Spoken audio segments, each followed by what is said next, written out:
about that. All right. All right, Frodo is welcoming everybody. Welcome, everyone. We are outside with our Müeller's gibbons. Am I standing close? No, you're good.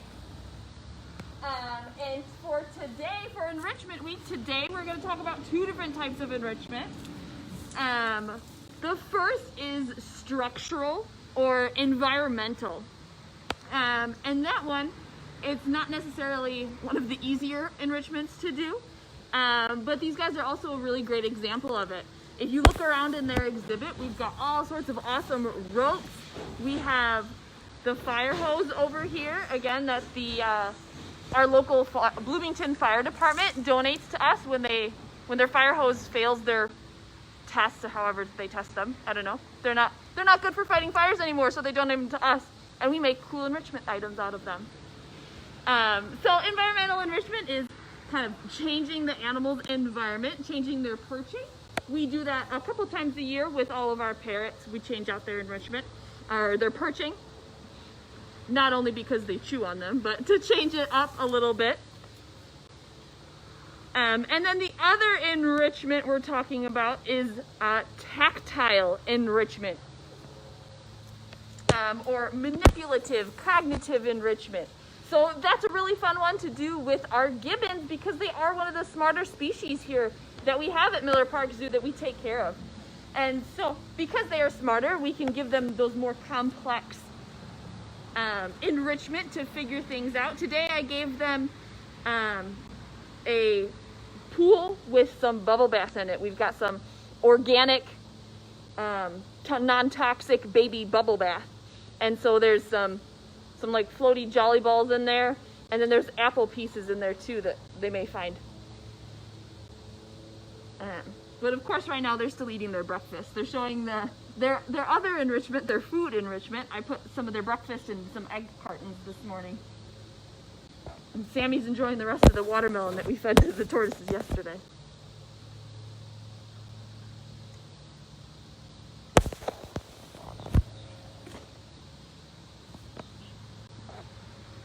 So we do have two Müeller's gibbons here. They are brother and sister. Sammy is the one in front of us eating the watermelon.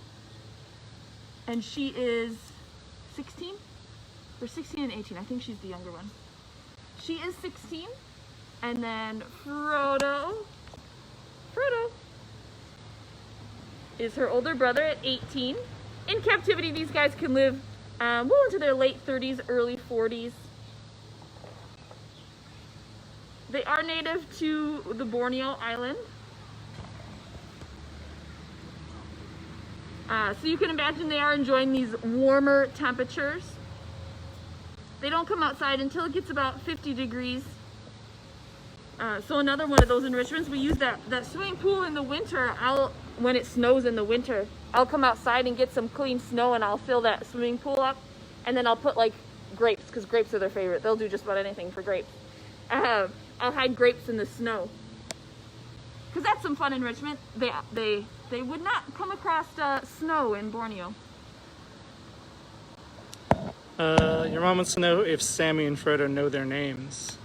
I think so, yes. Whether they choose to acknowledge them is another story. But yes, I've seen them respond to their names. Yeah. They're pretty smart. I would say they have the intelligence of a toddler. Yeah. Of like a 3 or 4 year old. They are an ape species. They are an ape species, yes. They are considered a lesser ape.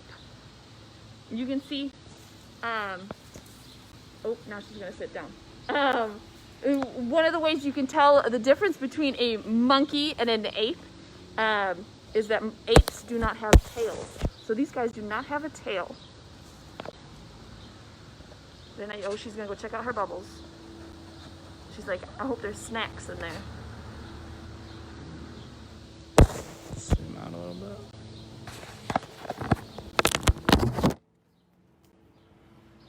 Can you see? I'm having trouble getting a glare, so the to sun take is behind us. my case off. But now I'm okay. Now I can see. Frodo's still eating. Frodo's eating his breakfast. Let's see if we can get a close up. Come here, Sammy. Come here, Sam. What you doing?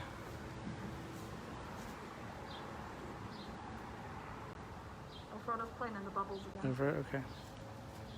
There we go. That's why we came here.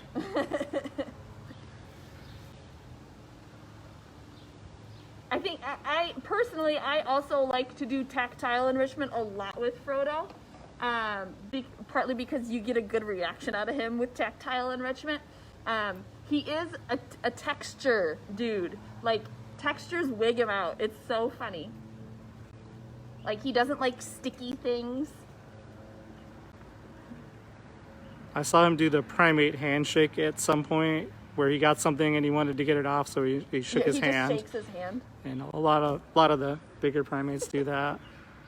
What's the matter, Sam? Sammy does not like me being this close. She's grabbing my arm. Just don't grab my phone. Sorry.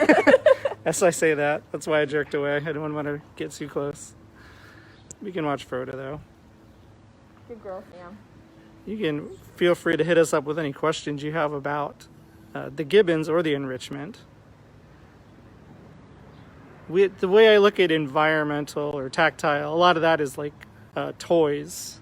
Yes. Like you would give a child, they don't use their imagination with it like a child would. They're not that. Right. They don't push a car around and make car noises. Not these guys.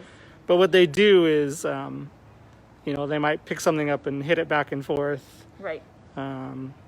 Investigate it, see how it works. Right. A ball, they might hit around. So I know the cow likes to play with her ball. Yeah, the cow's a fun one. She's got a giant jolly ball that.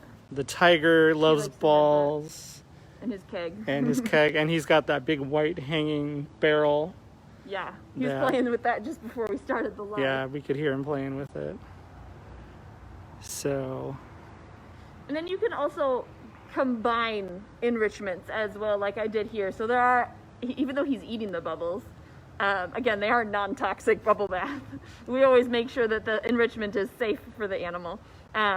But I combined some enrichment, so there are some apple slices in there. You getting us all soapy. Say hi. It must taste good. Right. Just licking it.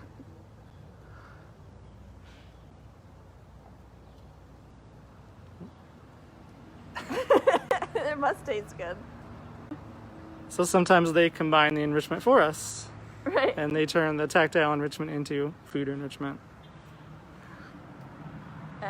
But I guess I would also say that I tend to use their diet with other forms of enrichment to encourage them to interact with other forms of enrichment. Obviously, your food enrichment is going to be the most successful because I know it is for me. Like, food's gonna motivate me. And so I doubt, like, we've done this enrichment with him before. I doubt he would be as excited about playing in there if he knew that I didn't likely hide some fruit in there. Right. And enrichment does lose its effectiveness over time if you continually use it. So that's why we're always changing things up. If we gave them bubbles every day, they would be bored with it. Right. And I worked with it was a jaguar that really liked peppermint. So we had a really fun reaction out of him, but then we started using it too much, and then he was just bored with it. Right. So then we didn't use it for like 3 months, and then all of a sudden we gave it to him again, and he went bonkers again for it. Right. So that's why we do have like enrichment calendars to keep track of the type of enrichment we give out, and how the animal reacts to it, whether it's positively or negatively. And that'll help determine whether we need to change that enrichment a little bit, or Frodo. I need a picture of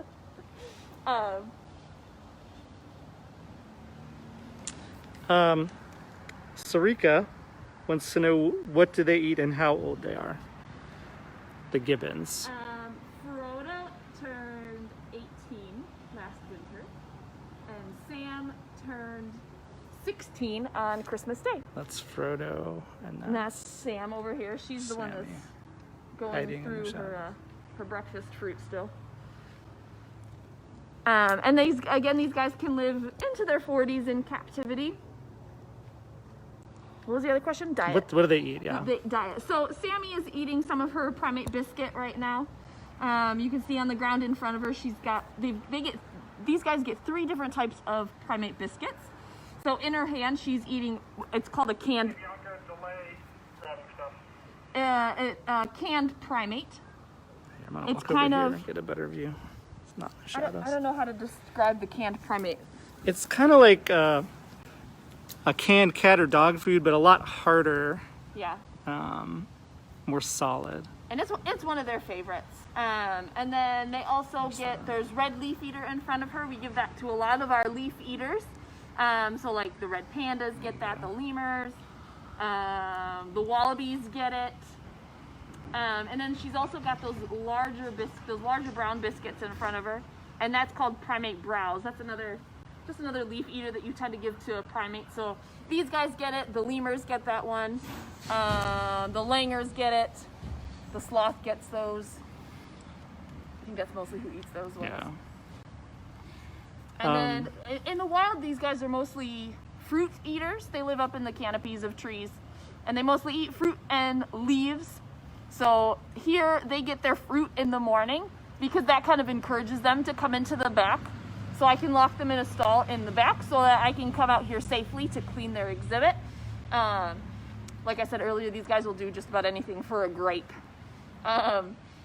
So that's what I did this morning, and then they will get the bulk of their diet in a couple of hours. And that consists of a variety of vegetables, some greens.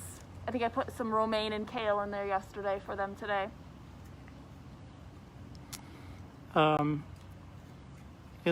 We did talk about that. Never mind. Yeah, in the wild they eat mostly fruit up in the canopies of Borneo, in the Borneo rainforest. Your mom asked, since we have a male and a female, will they ever have babies? No, these guys are related. They are brother and sister. I believe Frodo was neutered for some reason at a young age. And so they kept these guys together as a brother-sister pair. And they're a pretty bonded pair. They don't often shift without one another. Shift meaning move from stall to exhibit. Right.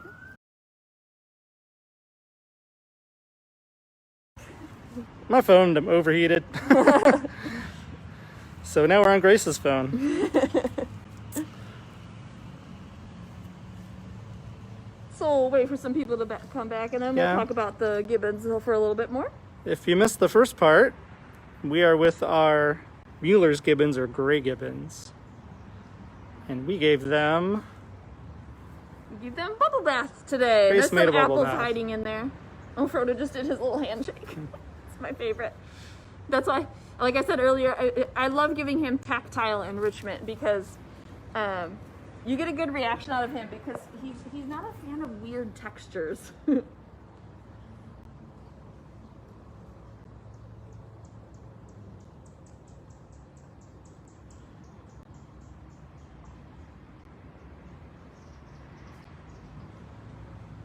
So yeah, we're here. If you missed the first part, we're answering questions. We're talking about the gibbons. Let us know if you have questions about them, any questions about enrichment. Well, we were talking about population. Oh, yes. When the other phone died. But Müeller's gibbons are what you call a phase-out species, unfortunately. And that's because we do have a limited space in zoos across the country, across the world. And so there's just not enough space and not enough population of these guys living in zoos. So they're what you call a phase-out species. So they're not, I don't know that there's really there's not very many active breeding recommendations for these guys. No, the whole point is to not breed these and to let them die out so that we can use the space that we do have for gibbons with things like white-handed gibbons and siamings. So these guys are still fairly young, but at some point you won't see these in American zoos. Right. And unfortunately, the way the world is going, if they're not in zoos and the wild keeps disappearing at the same rate it has been, we're gonna lose these guys altogether. Yeah, because these guys live in Borneo. So Borneo is facing a lot of the deforestation and for the logging industry for palm oil and rubber in those areas. So these guys are facing those same devastating deforestation that like the Borneo orangutan Right. is facing. So these guys, I believe the numbers I've seen is like 250,000-ish in the wild, and their population has decreased by at least like 50% in the last 40 or 50 years, I think, because of the logging industry in that country. And I think most of the wild population lives in a couple of the national protected forests. One of the things that zoos have found out. His bubble mustache. I'm sorry I laughed. It's so cute. Zoos have found out they can't save every single species. Right. So they're starting to do a lot more work and a lot more fundraising for conservation in the wild. Right. So we are involved in a couple projects like the Snow Leopard Project. Snow Leopard Trust. Snow Leopard Trust, thank you. And the was the Turtle Survival Alliance. And those are, amongst other things, but those are programs that help wild animals in the wild, Right. as opposed to breeding them I in moved the branch zoos. and I startled her. All right. Do you want to finish up with Yeah. Shove the necklace in my pocket. Yeah, let's get that beautiful necklace out. Oh, Jennifer asked, do they like getting in water? No. These guys, I don't believe they innately know how to swim like some other mammals. I believe they would have to be taught how to swim just like humans. And so they do have a pool back there, but we never really fill it. We don't put deep water in there. Yeah. They drink out of the spigot back there.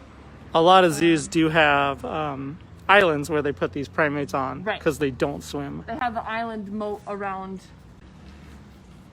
Yeah. Tammy likes it. You can't have it, babe. So this is She wants the pretty necklace. Let's show her. Let's show the camera instead of.